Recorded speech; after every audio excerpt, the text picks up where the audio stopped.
I am Audrey, 32 years old, and I never thought my own sister would watch me bleed. Growing up, Natalie was my protector, my guide. When she married Greg, I welcomed him as family. So when they asked me to guarantee their mortgage, I just wanted time to think. I never expected that refusal would leave me with a dislocated shoulder and blood streaming down my face, while my sister coldly said, "You should have signed the mortgage." Before I share my story, please tell me where you are watching from. Hit like and subscribe if you have ever had to choose between family loyalty and self-protection. Natalie and I grew up in a modest neighborhood in Michigan, with 5 years separating us. As the older sister, she always looked out for me on the playground, helped me with homework, and chased away anyone who dared to tease me. Our parents worked hard to provide for us, but were never wealthy.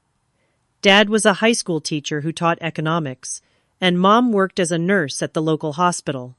They instilled in us strong family values, the importance of education, and smart financial habits. Always have 6 months of expenses saved, Dad would remind us while helping us set up our first bank accounts. And never risk more than you can afford to lose. Those lessons sank deep into my psyche while Natalie was always a bit more carefree with money. Despite our different approaches to finances, we remained incredibly close through our teenage years. I admired her confidence and how she seemed to navigate social situations with ease while I was more reserved. When she left for college, I cried for days, missing our late-night talks and her protective presence. I followed her educational path 4 years later, working part-time jobs to supplement the scholarships I had earned. Unlike my sister, who changed majors twice, I stuck with business administration, fascinated by organizational structures and management. After graduation, I landed an entry-level position at a marketing firm and worked my way up steadily to become an office manager by age 29. My career progress allowed me to save consistently, and last year I achieved a major milestone, purchasing my own 2-bedroom condo in a nice part of the city.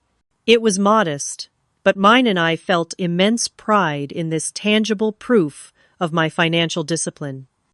Natalie took a different path. She worked various jobs after college, never quite finding her niche. 3 years ago, she met Greg at a friend's barbecue. Their relationship moved quickly, and within 6 months they were engaged. The wedding was small but lovely, and I served as her maid of honor, giving a heartfelt speech about our bond and welcoming Greg to our family. Initially, I thought Greg was good for Natalie. He was charismatic and seemed to adore her. He worked in sales for a telecommunications company, and while his income fluctuated based on commissions, they appeared to be managing well. Natalie took a part-time position at a boutique clothing store, more for the employee discount and social interaction than financial necessity, or so I thought at the time. Our family maintained close ties after Natalie's marriage. Sunday dinners at our parents' house remained a tradition, and holidays were always spent together. I noticed subtle changes in my sister over time, though. The Natalie who once shopped at thrift stores and prided herself on finding bargains now talked about designer labels. She began making comments about my practical car, suggesting I should treat myself to something more luxurious. Greg would often steer conversations toward money matters, asking probing questions about my salary or commenting on the market value of my condo. At the time, I attributed this to his sales background and interest in financial topics. I failed to recognize these as warning signs. "Your sister and I are thinking about investment properties," he mentioned during one Sunday dinner about 6 months ago. "Real estate is where true wealth is built." My parents nodded politely, but exchanged glances. Later, my father quietly reminded me, "Investment requires knowledge and caution. I hope Greg knows what he is doing." Around this time, I had started dating Tyler, a police officer I met when he responded to a minor break-in at our office building. He was kind, steady, and shared my practical approach to life. Greg seemed oddly competitive with Tyler, often interrupting him at family gatherings or dismissing his career choice as limiting. Tyler noticed this behavior, but graciously avoided confrontation for my sake. Looking back, I can see how the foundation was being laid for what would later happen. Greg was assessing my financial position while crafting an image of prosperity that his and Natalie's actual finances did not support. My sister was becoming increasingly entangled in his worldview, where material possessions signified success and family connections were resources to be utilized. The last truly peaceful family gathering was my 32nd birthday just 4 months ago. My parents hosted a small dinner party, and Natalie gave me a beautiful handmade bracelet, a throwback to our childhood when we would craft jewelry for each other. For a moment I glimpsed my old sister, the one who valued sentimental connection over material worth. If only I had known how quickly our relationship would deteriorate from that point forward. The request that would ultimately shatter our family came on an ordinary Tuesday evening. Natalie called, her voice bubbling with excitement, inviting me to dinner at their apartment. "We have amazing news," she gushed, "and we want you to be the first to know." I arrived with a bottle of wine, assuming perhaps they were expecting a baby. The apartment was notably tidy, with candles lit and a lavish meal prepared. Greg was unusually attentive, pulling out my chair and keeping my glass filled throughout dinner. "So what is this big news?" I asked, as Natalie served dessert. A homemade tiramisu that was my favorite. Greg and Natalie exchanged glances before he pulled out his phone and showed me photos of a stunning 2-story colonial house with a wraparound porch and manicured lawn. "We found our dream home," Natalie explained, her eyes shining. "It has 4 bedrooms, a gourmet kitchen, and the master bath has this incredible soaking tub." "Wow, that looks gorgeous," I replied sincerely. "Are you seriously considering buying it?" "Not just considering," Greg said with a broad smile. "We put in an offer yesterday, and it was accepted this morning." I nearly choked on my dessert. The house in the photos looked like it would cost at least $500,000, far beyond what I knew they could afford based on their current jobs. Greg must have read my expression. "I know what you are thinking," he said smoothly, "but I am in line for a major promotion next month. The regional director position is practically mine." This was the first I had heard of any promotion. In fact, Greg had changed companies twice in the 3 years they had been married, each time describing it as a strategic move, but never quite achieving the success he predicted. "That is great news," I said cautiously. "When would you close on the house?" "That is actually why we wanted to talk to you," Natalie interjected, reaching for my hand across the table. "The thing is, with Greg changing jobs recently, the bank needs a little extra security on the loan." My stomach tightened as Greg continued. "Your credit score is excellent, and you have that stable job history the banks love. We just need you to co-sign as a guarantor on the mortgage. It is just a formality, really. You would not need to contribute anything financially." The casual way they presented this enormous request stunned me. Being a guarantor would make me legally responsible for their mortgage if they defaulted. Given Greg's job instability and their apparent comfort with stretching beyond their means, this was far from a mere formality. "This is a big decision," I said carefully. "Can I have some time to think about it? Maybe review the details of what would be involved." A flash of annoyance crossed Greg's face before he masked it with a smile. "Of course, but we need to let the bank know by next week to keep our interest rate lock." On the drive home, my mind raced. My father's financial cautions echoed in my head. I spent the next day researching what being a mortgage guarantor actually meant. The more I learned, the more alarmed I became. If Natalie and Greg missed payments, my own credit would be damaged. If they defaulted entirely, I would be responsible for their debt, potentially losing my own home and savings. I scheduled an appointment with my financial advisor, Linda, who did not mince words. This would be an enormous risk, she warned. From what you have told me about their financial situation and job history, I would strongly advise against it. 3 days after the dinner, I invited Natalie for coffee, hoping to have a reasonable conversation without Greg present. We met at our favorite cafe, and I tried to approach the topic gently.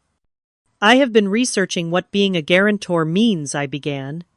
It is actually a much bigger commitment than Greg made it sound like. Natalie stirred her latte slowly. I know it sounds scary, but we would never put you in a bad position, Audrey. Greg is absolutely getting that promotion. But what if something unexpected happens? What if the promotion does not come through, or one of you has a health issue, I asked. I just need to understand the contingency plan. There you go again, always planning for the worst, she sighed. Cannot you just trust us? Trust me. This house means everything to us, starting our family. I do trust you, I assured her. But this is business, and mixing family with major financial commitments can get complicated. Maybe there are other options, like waiting a few months until Greg has actually secured the promotion. Disappointment clouded her face, but she nodded. I understand your concerns. Let me talk to Greg about alternatives. I thought the conversation had gone well, but that evening, my phone buzzed with a text from Greg. Natalie told me about your concerns. Thought you would support your sister's happiness. Guess blood isn't as thick as water after all. The passive-aggressive message was just the beginning. When we gathered at our parents' house that Sunday, Greg was noticeably cold, offering only curt responses when I spoke.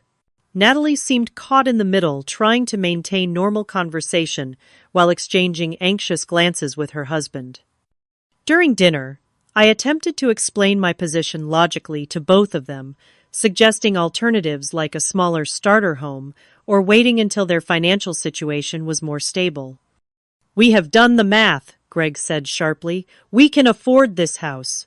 We just need your signature to satisfy the bank's red tape.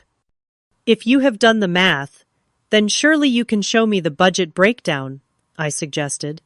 That would help me feel more comfortable with the arrangement. So now we need to prove ourselves to you. Greg's voice rose slightly. Your sister is not enough of a guarantee for you. My parents exchanged concerned glances. Dad cleared his throat. Financial decisions should never be rushed. Maybe all of you need more time to consider options. There is no time, Greg snapped. The housing market is competitive, and this opportunity will not wait. As the evening ended, Natalie hugged me stiffly. I thought I could count on you, she whispered, and the hurt in her voice pierced me deeply. My mother walked me to my car later.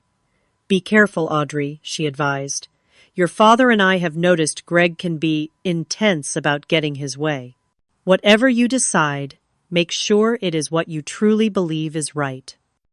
That night I called Tyler and explained the situation.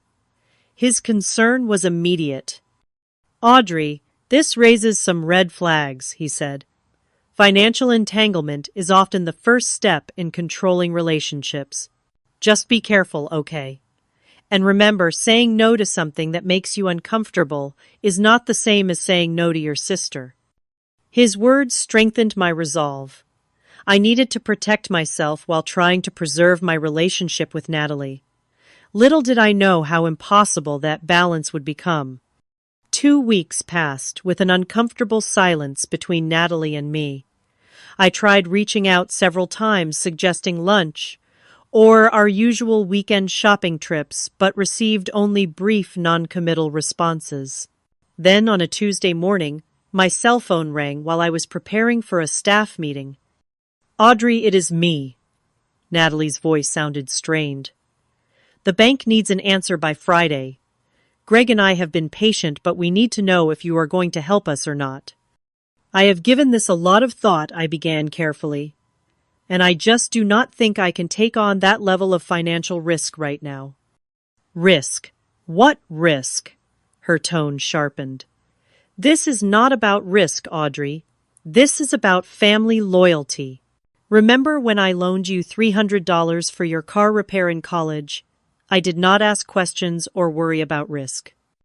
The comparison between a small, short-term loan and a 30-year mortgage guarantee was so absurd that I was momentarily speechless. Before I could formulate a response, Natalie continued. Mom and Dad are disappointed too. They raised us to support each other. This surprised me. Have they said that to you directly? They did not have to. It is obvious how family is supposed to work, she retorted. Greg says your boyfriend is probably poisoning you against us. Tyler has never liked Greg. The conversation deteriorated, further ending, with Natalie in tears and me feeling both guilty and manipulated. I called my parents immediately after, and, as I suspected, they had never expressed disappointment in my decision. In fact, they had told Natalie and Greg to respect my choice. The next escalation came without warning. 2 days later, while I was conducting interviews for a new administrative assistant position, the receptionist called to say I had visitors. Stepping into the lobby, I found Natalie and Greg waiting, both dressed formally, as though coming from a business meeting. We need to talk to you, Greg stated firmly. It cannot wait. Acutely aware of my professional environment, I led them to a small conference room. I am in the middle of interviews today. What is so urgent? Greg placed a folder on the table. We brought the mortgage paperwork. All we need is your signature and we can stop bothering you about this. I told Natalie my decision, I said, trying to keep my voice level. I am sorry, but it has not changed. Greg's face hardened. Do you have any idea what this house means to us, to your sister? This is our future, our family we are talking about. I understand that, but there are other houses, other options that would not require a guarantor. We do not want other options. His voice rose enough that I glanced anxiously at the door, hoping my colleagues could not hear. This is the house we want, the neighborhood we need to be in for our future kids. Are you really going to deny your future nieces and nephews a safe place to grow up? The emotional manipulation was blatant now. Natalie sat silently, letting Greg lead the attack. When she finally spoke, her words shocked me. If you cannot do this one thing for me, Audrey, then maybe we need to reevaluate our relationship. Sisters are supposed to be there for each other no matter what. I felt physically ill. Natalie, this is not about not wanting to help you. This is about making a sound financial decision that protects all of us. Protects you, you mean? Greg sneered. Always looking out for yourself first. Right? When they finally left, I was shaking. I called Tyler during my lunch break and described the ambush. This is getting out of hand, he said, concern evident in his voice. They are using emotional blackmail to pressure you into a legally binding financial commitment. Have you considered talking to a lawyer about this? A lawyer? They are family, not criminals, I protested. Audrey, financial coercion is a real thing, and Greg's behavior is raising serious concerns. Just be careful, okay? And maybe document these interactions going forward. That weekend, my parents invited everyone for dinner, hoping to diffuse tensions. The atmosphere was strained from the moment Natalie and Greg arrived. My mother tried valiantly to maintain normal conversation, asking about work and sharing neighborhood news. During dessert, Natalie deliberately brought up the house. We might lose our dream home because some people do not understand family commitment, she announced, staring pointedly at me. My father frowned. Natalie, we agreed not to discuss this tonight. Why not? It is all that matters right now, she insisted. Audrey is being selfish, and everyone is tiptoeing around it. Financial decisions are personal. My mother interjected gently. Your sister has the right to make her own choices about legal commitments. So you are taking her side too, Natalie's voice cracked with emotion. There are no sides here, Dad said firmly. Just different perspectives on a business decision. Greg put his arm around Natalie. Come on, babe. It is clear where everyone stands. Your sister has her precious financial security, and we lose our future. But hey, at least she does not have to risk anything for family. The evening ended on that bitter note, with Natalie and Greg leaving abruptly. As they drove away, my mother squeezed my hand. Stay strong, sweetheart. This is not really about the house. There is something else going on with them. Her intuition proved correct. The following week, I began receiving strange calls about credit checks I had not authorized. My bank contacted me about unusual activity on my accounts. Someone had been attempting to access my financial information, making me wonder if Greg was trying to gather leverage.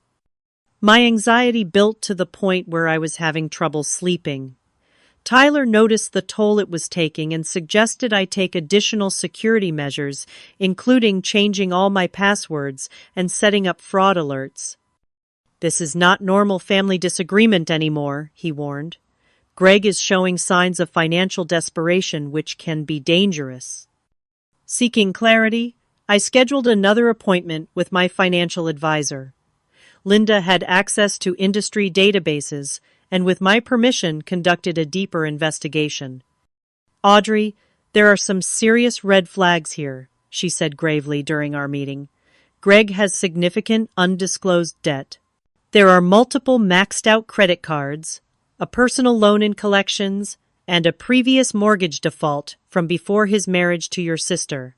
If you were to become their guarantor, you would be taking on far more risk than you realize.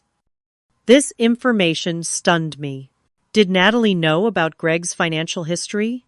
Was this why they were so desperate for my guarantee? Either my sister was being deceived by her husband, or she was complicit in hiding this information from me. Armed with this knowledge, I made the final decision to refuse the guarantor request. I spent an evening preparing an information packet for Natalie and Greg, including alternative financing options listings for more affordable homes, in nice neighborhoods and resources for first-time homebuyer programs that might work for their situation. I truly believed that by offering solutions rather than just rejection, I could preserve my relationship with my sister while protecting myself financially. It was an approach born of hope and familial love, but it severely underestimated the desperation driving Greg's behavior and the extent to which Natalie had surrendered her independent judgment to her husband. It was a quiet Thursday evening when everything exploded. I had just finished preparing the information packet for Natalie and Greg, organizing it in a professional folder with tabbed sections and highlighted options. The material included alternatives to having a guarantor such as first-time homebuyer programs, listings for more affordable homes in safe neighborhoods, and contact information for mortgage brokers who specialized in challenging financial situations. I felt good about this approach. Instead of just saying no, I was offering constructive alternatives. Maybe this would help repair the growing rift with my sister while still maintaining my financial boundaries. I had even ordered delivery from Natalie's favorite Thai restaurant as I worked thinking comfort food might help me relax after weeks of tension. At 9:30 in the evening, aggressive pounding on my door startled me. Through the peephole I saw Greg's distorted face, his expression contorted with anger. Natalie stood behind him, her arms crossed tightly across her chest, looking tense. "Audrey, open the door! We know you are in there!" Greg shouted, pounding again. My heart raced as I considered my options. Not answering seemed impossible with the noise potentially disturbing my neighbors. Calling Tyler crossed my mind, but he was working a night shift, and would not be able to respond immediately. "Just a minute," I called quickly, texting my location to Tyler with a brief, "Greg here, very angry" message before opening the door with the security chain still engaged. "What is going on? Why are you pounding on my door this late?" Greg's face was flushed, his eyes bloodshot. "Take off the chain, Audrey. We need to talk." "It is pretty late. Can this wait until tomorrow? I actually have some information I was going to bring over to you guys this weekend." "Tomorrow?" Greg laughed bitterly. "There is no tomorrow," the bank called. "We lost the house because you were too selfish to help us." Before I could respond, he slammed his shoulder against the door with enough force to break the security chain. I stumbled backward as Greg pushed his way into my apartment, Natalie following behind him, looking pale but resolute. "Greg, you need to leave right now," I said, trying to keep my voice steady while reaching for my phone. "This is not okay." He snatched the phone from my hand and threw it across the room. "Nothing about this is okay. Do you have any idea what you have done to us, to your sister?" "I did not do anything to you," I protested, backing away. "I just could not take on the financial risk of being your guarantor. But I have been researching alternatives that might work better for your situation." I gestured toward the folder on my dining table. Greg followed my gaze, strode over, and flipped through its contents. "Cheaper houses, first-time buyer programs." His voice dripped with contempt. "You think we want your charity, your condescending little solutions." He grabbed the folder and threw it against the wallpapers, scattering across my living room floor. "Greg, please." Natalie finally spoke, but not to restrain him. "Let us just go. She has made her choice." "No, I want her to understand what she has done," Greg insisted, turning back to me. "You know what the real estate agent told us today? That the sellers accepted another offer. Do you know why? Because they got tired of waiting for our financing to come through. Financing that would have been secured weeks ago if you had just signed the papers." His face was inches from mine, now spittle flying as he shouted. I could smell alcohol on his breath. "I am sorry you lost the house," I said, trying to de-escalate the situation. "But there will be other houses. Better ones that you can afford without needing a guarantor." "Afford." Greg's laugh was ugly. "You think you know everything about our finances, about what we can afford." "Actually, I do know some things." I said, my fear beginning to transform into anger. "I know about the maxed-out credit cards, Greg, and the personal loan in collections, and your previous mortgage default." The color drained from his face. "You had no right to look into my financial history." "I had every right when you were asking me to guarantee hundreds of thousands of dollars," I countered. "Did Natalie know about all this? Did you tell her before you pressured me to put my financial future on the line?" I looked at my sister, whose expression had shifted from resolve to confusion. "Natalie, did you know?" "Do not talk to her," Greg growled, stepping between us. "This is between you and me now." "No, it is not," I insisted, trying to move around him to see my sister. "Natalie deserves to know the truth if she does not already. This is not just about a house. Greg has serious financial problems that he has been hiding." "Shut up!" Greg roared, and before I could react, his hand shot out, shoving me hard against the wall. The back of my head hit with a sickening thud, momentarily disorienting me. Natalie gasped, but made no move to intervene. I tried to push away from the wall, but Greg grabbed my shoulders and slammed me back again. Pain exploded through my right shoulder as something gave way with an audible pop. I screamed in agony, which seemed to only further enrage him. "You think you are so much better than us, with your perfect credit score and your responsible job," he snarled, his face inches from mine. "Always judging, always thinking you know best." I raised my good arm instinctively to protect my face, but he caught my wrist and twisted it painfully. "Stop it! You are hurting me, I cried out, looking desperately toward my sister. Natalie, please help me. What happened next was a blur of motion and pain. Greg's fist connected with my face, the impact sending a shockwave through my skull. I tasted blood as my lip split open. Another blow caught my cheekbone, and I felt something crunch. Warm liquid began flowing down my face as I collapsed to the floor, my dislocated shoulder sending waves of agony through my body. Through tear-blurred vision, I saw Natalie standing frozen, her hands covering her mouth, watching as her husband assaulted her sister. I reached toward her with my good arm. Natalie, please, I begged. She finally moved, taking a single step forward. Greg, that is enough. Let us go. Not to help me, not to stop him, just to leave. Greg stepped back, breathing heavily, looking down at me with contempt rather than remorse. You brought this on yourself, he spat. As they moved toward the door, I managed to choke out Natalie. How can you let him do this?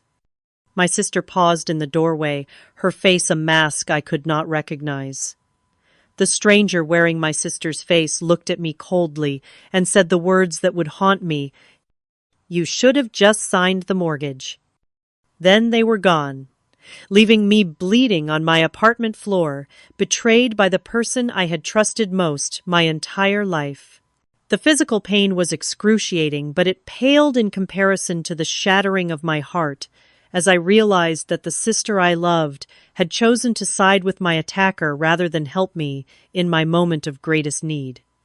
I do not know how long I lay on my apartment floor, drifting between shock and waves of pain. Blood from my face had formed a small puddle beside me, and every slight movement sent lightning bolts of agony through my dislocated shoulder. My phone lay shattered where Greg had thrown it, useless for calling help. Eventually, survival instinct overrode the pain. I needed medical attention. Using only my left arm, I managed to drag myself to a sitting position against the wall, fighting waves of dizziness and nausea. The apartment swam in and out of focus as I assessed my options. My neighbors were mostly young professionals who kept to themselves.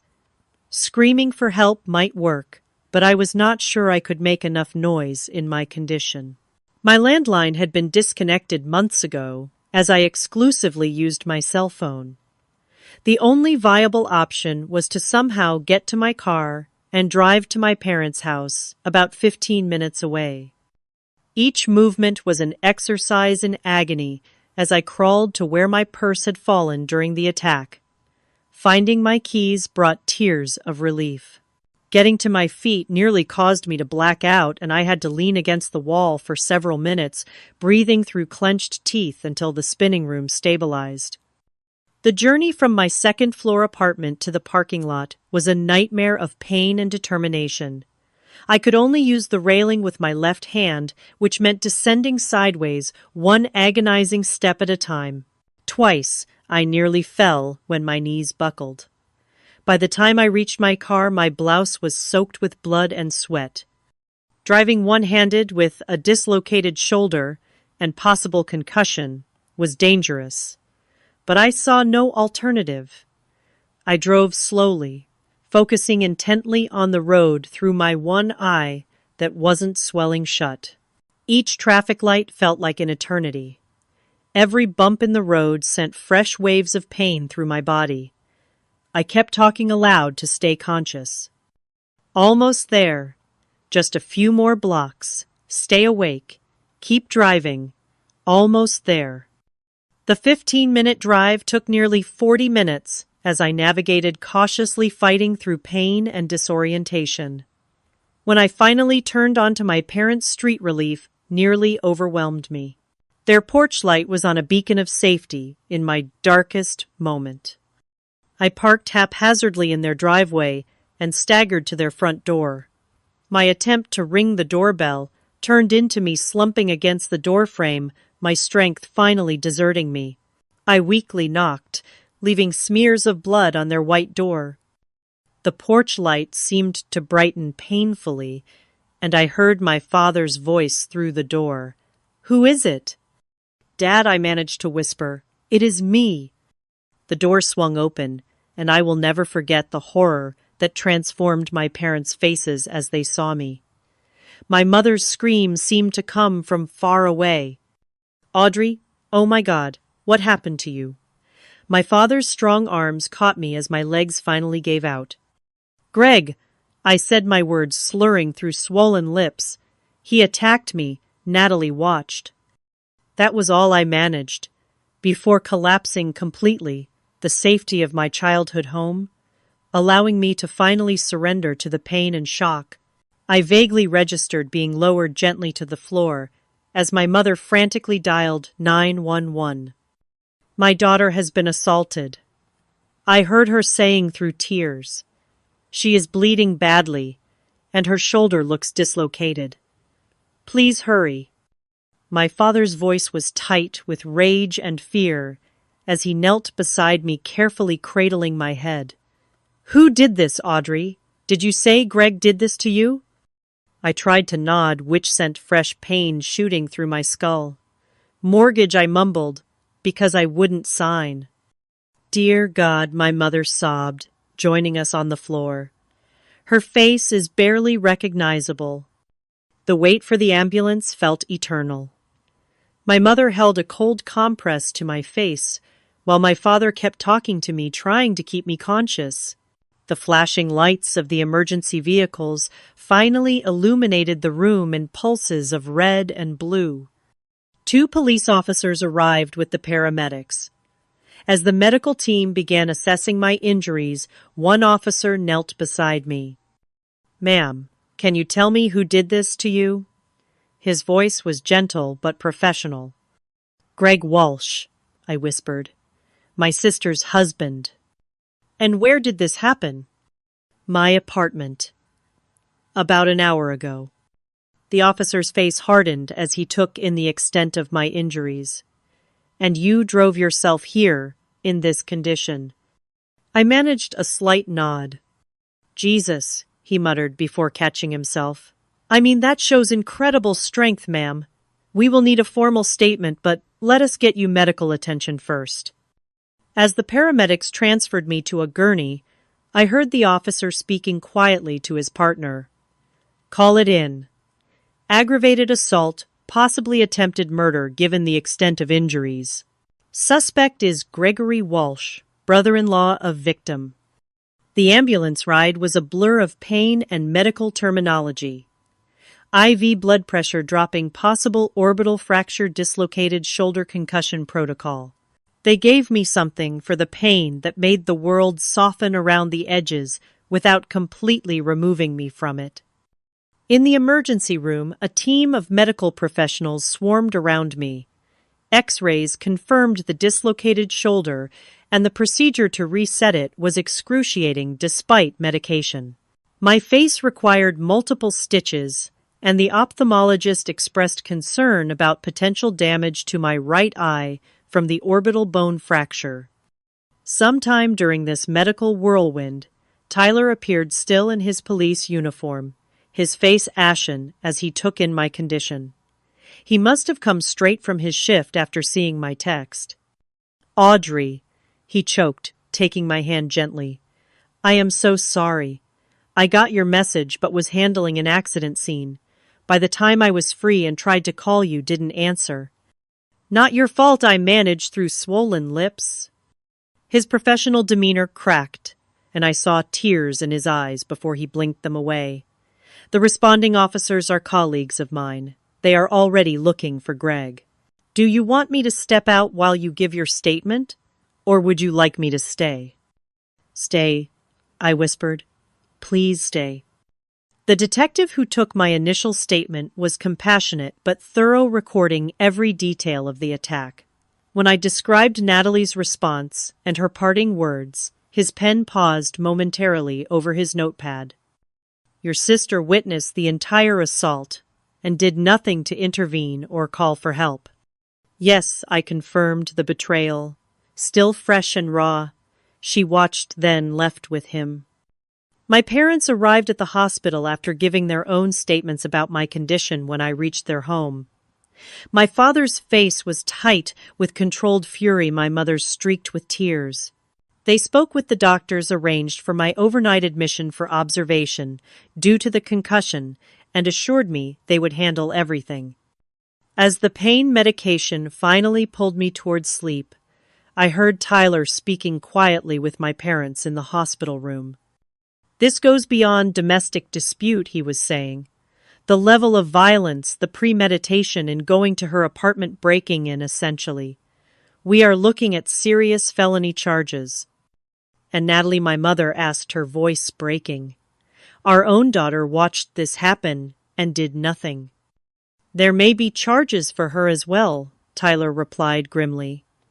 "At minimum, failure to report a crime, possibly accessory after the fact." How did we not see this coming? My father's voice was hollow with guilt. How did we miss what kind of man he truly was? Abusers are often skilled at presenting different faces to different people, Tyler explained gently. And financial desperation can trigger violence in people with underlying control issues. Their voices faded as I drifted into a medicated sleep. My last conscious thought being wonder at how completely my life had shattered in a single evening, and how the sister I had loved my entire life had become a stranger watching me bleed, without lifting a finger to help. The morning after the assault brought harsh, fluorescent lights, the sterile smell of hospital disinfectant, and the full reality of what had happened. My parents were already there when I awoke, my mother dozing in the visitor's chair, while my father stood at the window staring out with the rigid posture of a man containing volcanic rage. A nurse came in to check my vitals and change the dressing on my face. She held up a small mirror, and I hardly recognized the person staring back at me. My right eye was swollen, completely shut, surrounded by deep purple bruising that extended across my cheekbone. Stitches zigzagged across my eyebrow and upper lip. My face was so distorted by swelling that I looked like a grotesque caricature of myself. "The swelling will go down significantly over the next few days," the nurse assured me kindly, and the plastic surgeon did an excellent job with the stitches. "The scars should be minimal." Scars. I would have scars from this. Physical reminders of my sister's betrayal that I would see every time I looked in a mirror. The thought brought fresh tears which stung the cuts on my face. 2 police officers arrived mid-morning, neither of them Tyler, to avoid any conflict of interest given our relationship. One introduced herself as Detective Sarah Martinez, a member of the Domestic Violence Unit. Her partner, Officer Jenkins, had kind eyes that contrasted with his imposing physical presence. "Miss Moore, I know this is difficult, but we need to take your formal statement about what happened last night," Detective Martinez explained. "We will need to photograph your injuries as well, if that is all right." For the next hour, I recounted every detail of the attack, from the moment Greg pounded on my door to Natalie's final devastating comment before they left me bleeding on the floor. Officer Jenkins documented my injuries with a camera, his jaw tightening as he photographed the extensive bruising on my shoulder and face. "Have they found Greg yet?" I asked when they had finished. Detective Martinez shook her head. "Not yet, but we have officers at their apartment and your sister's workplace. There is an alert out for his vehicle. We will find him." "And my sister?" The officers exchanged glances. "We would like to speak with her as well. Her role in this incident needs clarification." After they left, my father finally spoke. "The locksmith is changing your apartment locks today. You will stay with us when you are released until we figure out something more permanent." "Dad, I cannot impose on you and Mom like that." "This is not a discussion, Audrey," he said firmly. "That man knows where you live. Until he is in custody, you are not staying alone." His protectiveness nearly broke me. Where was this protection when I was being beaten? Why had Natalie not shown even a fraction of this concern? The next few days passed in a blur of medical evaluations, pain management, and official paperwork. I was released from the hospital with my arm in a sling, prescriptions for pain medication and antibiotics, and instructions for concussion recovery. The prosecutor's office contacted me about pressing charges, making it clear that given the severity of the assault, they would proceed regardless of whether I wanted to or not. This level of violence cannot go unanswered, the assistant district attorney explained during her hospital visit. The state has an interest in prosecuting violent offenders regardless of family connections. On my third day home at my parents' house, the police finally apprehended Greg at a motel 30 miles outside of town. Natalie was with him. The news brought conflicting emotions. Relief that he was in custody, but fresh pain at the confirmation that my sister had chosen to flee with my attacker rather than check if I was even alive. The preliminary hearing was scheduled for the following week. In the meantime, I filed for a restraining order against both Greg and, with tremendous heartache, Natalie. The court granted it immediately, based on the police report and medical documentation. My colleagues at work were incredibly supportive, arranging for me to work remotely during my recovery. Friends I had not spoken to in months rallied around me, dropping off meals and offering rides to medical appointments. Tyler spent every free moment by my side, his steady presence, a balm to my shattered sense of security. The night before the preliminary hearing, my mother received a call from Natalie. She put it on speakerphone so my father and I could hear. "Mom, this has all gone too far." Natalie's voice sounded thin and desperate. "Greg made a mistake, but Audrey is blowing this out of proportion. She needs to drop these charges." My father made a strangled sound of disbelief. My mother's voice was ice cold when she responded. "A mistake. Your husband broke into your sister's home and beat her so severely she needed to be hospitalized. She drove herself to our house with a concussion and dislocated shoulder because you left her bleeding on the floor." "You do not understand," Natalie pleaded. "Greg has lost his job over this. We could lose everything." "And Audrey could have lost her life," my father erupted.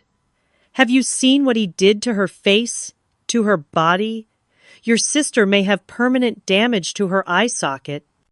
"I know it looks bad," Natalie admitted. "But if she drops the charges, Greg will get anger management counseling. We can all move past this as a family." The casual dismissal of such violence left me speechless. My mother, however, found her voice. "Natalie, listen to me carefully.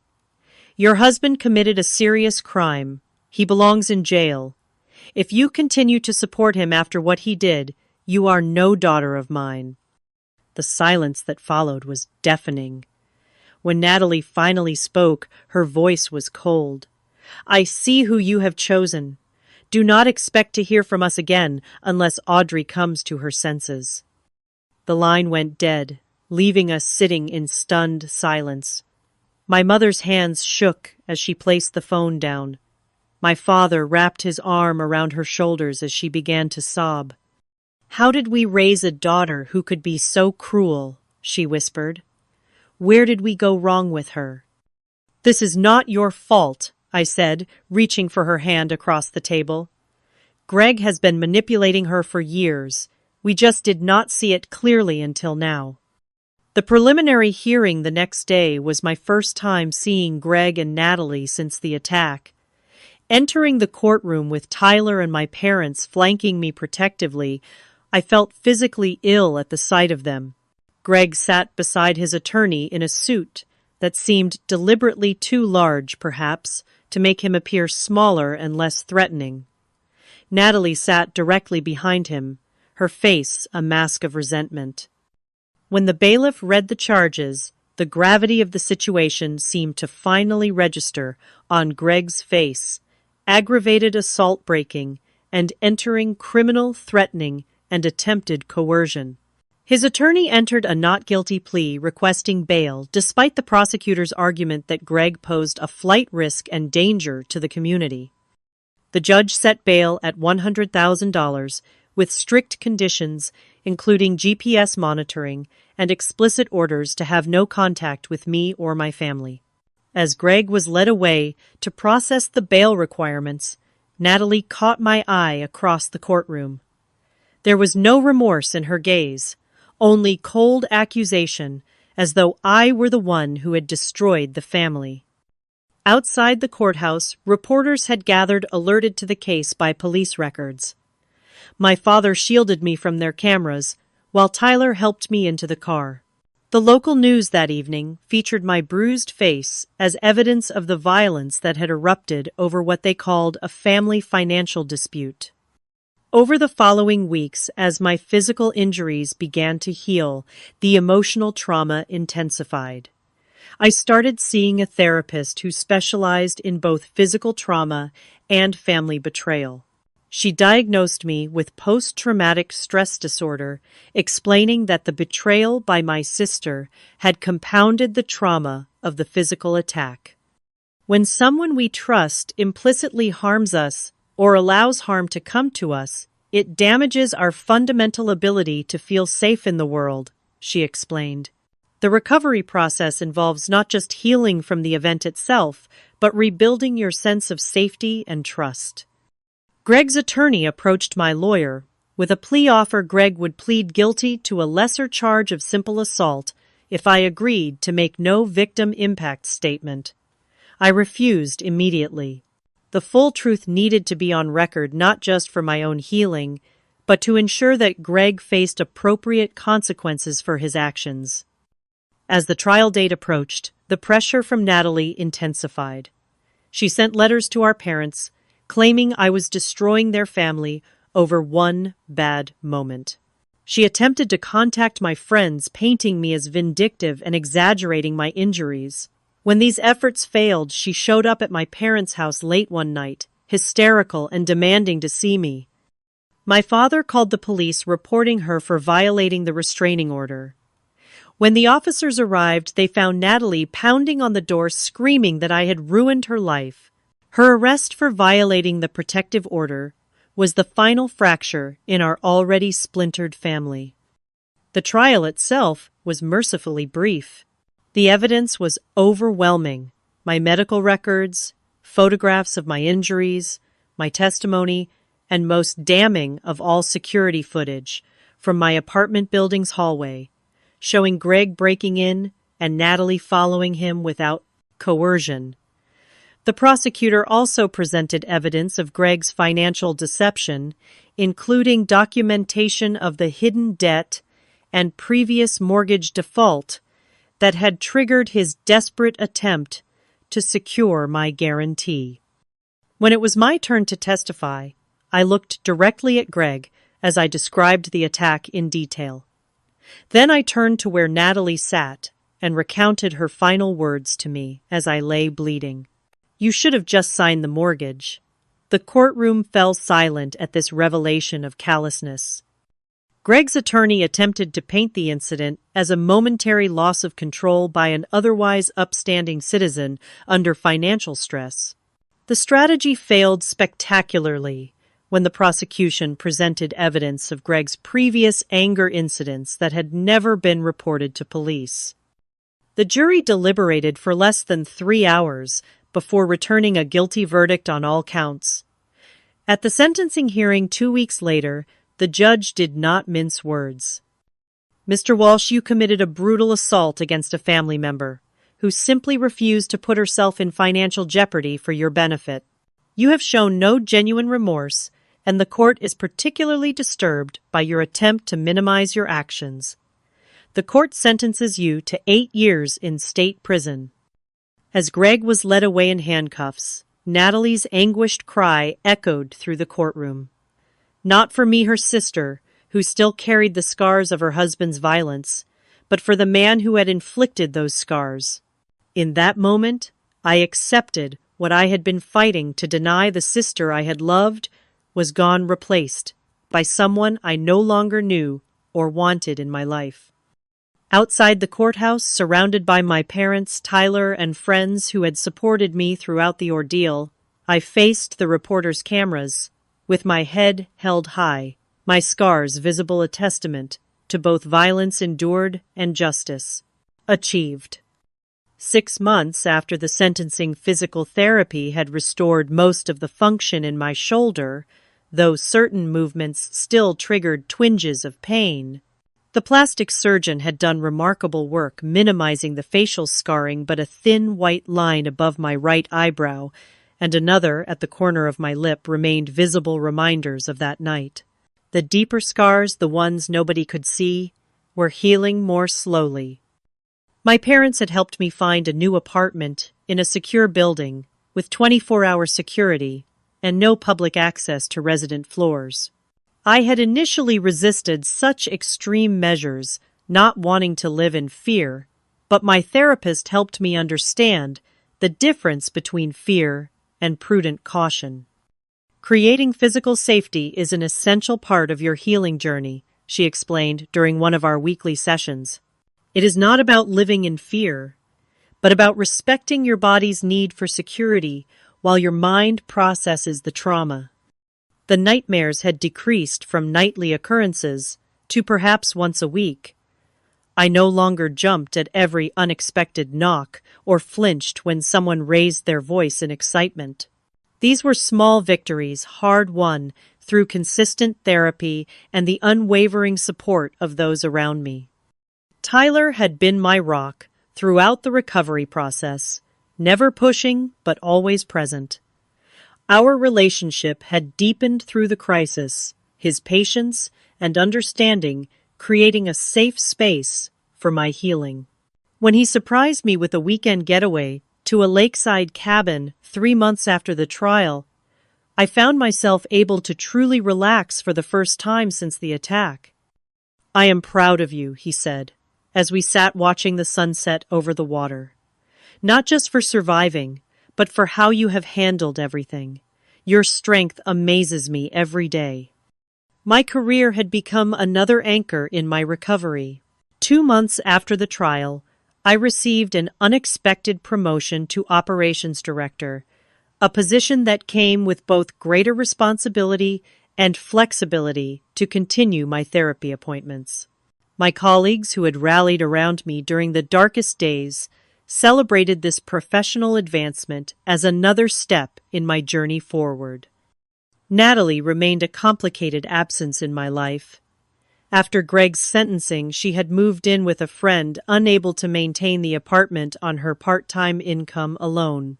According to my mother, who maintained minimal contact with her, Natalie had finally filed for divorce 3 months into Greg's sentence, when the reality of their financial situation became impossible to ignore. One rainy Tuesday afternoon, I received a letter with her handwriting on the envelope. For several minutes, I simply held it, uncertain whether opening it would represent progress or setback in my healing. Eventually, curiosity won out.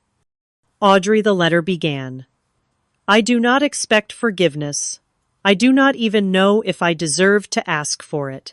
But I need you to know that I am getting help now. My therapist says I was in an emotionally abusive relationship that distorted my thinking and loyalties. That is not an excuse for what I did or failed to do that night. Nothing can excuse that. I just wanted you to know that I am trying to understand how I became someone who could watch her sister be hurt and do nothing. If you ever want to talk, I would welcome it. If not, I understand. Either way, I am sorry. Natalie." The letter stirred complicated emotions. Part of me wanted to dismiss it as too little, too late. Another part recognized the courage it took to acknowledge such a profound moral failure. I showed it to my therapist during our next session. "How does this letter make you feel?" she asked after reading it. "Confused," I admitted. Part of me wants to believe she is genuinely sorry that the sister I grew up with is still in there somewhere. But I also do not know if I can ever trust her again, or if I even want to try. Reconciliation is not an obligation, she reminded me. It is a choice, and one that should be made based on what supports your healing, not on family expectations or guilt. Whatever you decide it should be, on your timeline, not hers. I decided not to respond, immediately giving myself permission to sit with the complexity of my feelings without forcing a resolution. This was one of many new boundaries I was learning to establish in my life. My parents had their own healing journey. The fracture in their family had left them questioning their parenting, their values, even their understanding of their own children. They had started attending a support group for parents of adult children in crisis, finding solace in shared experiences and wisdom. We always thought family meant supporting each other no matter what, my father reflected during a quiet dinner at their house. Now we understand that true support sometimes means holding people accountable even when it hurts. My mother reached across the table to squeeze my hand. We will always regret not seeing the warning signs with Greg, but we are so proud of how you have handled this, Audrey. You showed us what real strength looks like. As my confidence rebuilt, I found myself drawn to sharing what I had learned. 6 months after the trial, I approached the local community college about hosting a financial education workshop specifically designed for women. The focus was on financial independence as a form of self-protection, covering everything from building emergency funds to understanding the legal implications of co-signed loans and joint accounts. The first workshop drew 30 participants. By the third monthly session, we had to move to a larger venue to accommodate over 70 women. Some came from the local domestic violence shelter, others were students or working professionals. The common thread was a desire for financial knowledge as a pathway to security and independence. Tyler attended the fourth workshop sitting quietly in the back of the room. Afterward, as I gathered my materials, he approached with a small velvet box in his hand. I was going to plan some elaborate proposal, he said, his voice uncharacteristically nervous.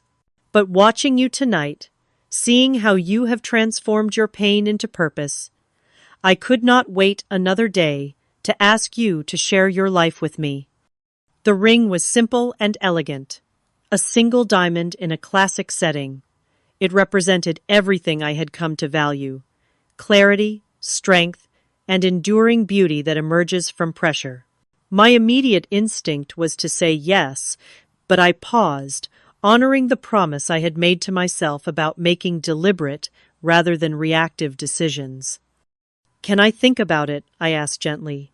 "Not because I do not love you, but because I want to be sure I am saying yes for the right reasons, not from fear or dependency."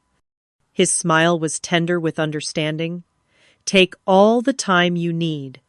The question will still be here when you are ready to answer." 2 weeks later, after deep reflection and a candid discussion with my therapist about healthy versus reactive relationship choices, I gave him my answer over dinner at my new apartment. The yes came not from fear or need, but from a place of strength and genuine choice. As spring turned to summer, I found myself volunteering at the same domestic violence shelter whose residents had attended my workshops. Once a week I sat with women whose stories echoed aspects of my own, offering not just practical advice, but living proof that survival and rebuilding were possible. The hardest lesson I learned, I told a group during one session, was that family is not defined by blood or obligation. True family consists of people who protect rather than endanger you, who respect your boundaries rather than demand their violation, who value your well-being as much as their own desires. 1 year to the day after the attack, I stood before the bathroom mirror and really looked at my scars. The physical marks had faded significantly, though they would never disappear completely. I traced the line above my eyebrow gently, no longer seeing it as a mark of victimhood, but as evidence of survival. That evening, Tyler and I hosted a small dinner party at my apartment, a deliberate reclaiming of space that had once been violated. My parents were there, along with close friends and colleagues who had supported my recovery. Conspicuously absent was Natalie, though I had finally responded to her letter the week before, suggesting we meet for coffee someday soon, a small opening toward whatever new relationship might be possible. As we raised glasses in a toast, I looked around at these people, who had become my chosen family, who had demonstrated through actions, rather than mere words, what love and support truly meant. The journey had been brutal, the losses profound, but standing there surrounded by genuine connection, I recognized the precious wisdom that had emerged from trauma. To boundaries that protect courage, that rebuilds, and love that respects, I offered as a toast. And to all of you who showed me what true family means. Later, as guests departed and Tyler helped clean up, he asked if I was okay, noticing my momentary quiet reflection. I am more than okay, I realized aloud. For the first time since it happened, I feel genuinely at peace. Not because everything is perfect, or because all wounds are healed, but because I know now that I can trust myself to protect what matters, to choose wisely, and to rebuild no matter what falls apart. Have you ever had to choose between family expectations and your own well-being? I would love to hear your stories in the comments below. Remember that setting boundaries isn't selfish, it's essential self-care. If this story resonated with you, please consider subscribing to hear more journeys of healing and transformation. And if you know someone who might be struggling with similar family pressures, sharing this could help them feel less alone. Thank you for listening to my story, and remember, true strength isn't found in never falling, but in rising every time we fall.